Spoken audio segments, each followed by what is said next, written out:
President Trump is spending this Labor Day weekend at the White House, with trade concerns likely on his mind. Trade talks between the U.S. and Canada hit a snag on Friday after a Canadian newspaper obtained off-the-record remarks Mr. Trump made to Bloomberg News.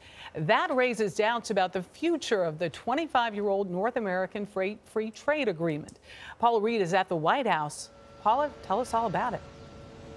Well, good morning. Trump notified Congress on Friday that he intends to sign a renegotiated NAFTA deal with Mexico. But the question now is whether Canada will also be part of that new deal. And after a week of tense negotiations, Canada says they'll continue to negotiate. But as of right now, there is no deal.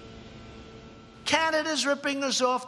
The whole world is ripping us off. President Trump spent the day in Charlotte, North Carolina Friday, spotlighting tensions with Canada as he tries to fulfill a long-standing promise to renegotiate NAFTA. NAFTA was a disaster. A bilateral deal was reached with Mexico on Monday, but talks with Canada have stalled over issues including NAFTA's dispute resolution system and access to Canada's dairy market. I said off the record some things about Canada.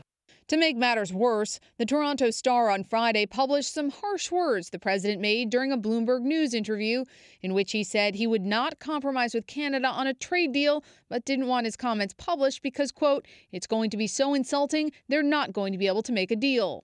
Here's the good news. At least Canada knows where I stand, because we can't have these countries taking advantage of the United States anymore. It's very simple. The president's remarks raised doubts about whether the U.S. was negotiating in good faith with Canada. Prime Minister Justin Trudeau asserted he would not sign a deal if it hurt Canada. We will only sign a deal if it is a good deal for Canada.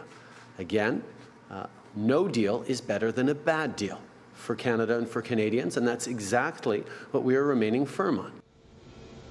Talks will resume here in Washington on Wednesday, but congressional approval is needed for any revised NAFTA deal.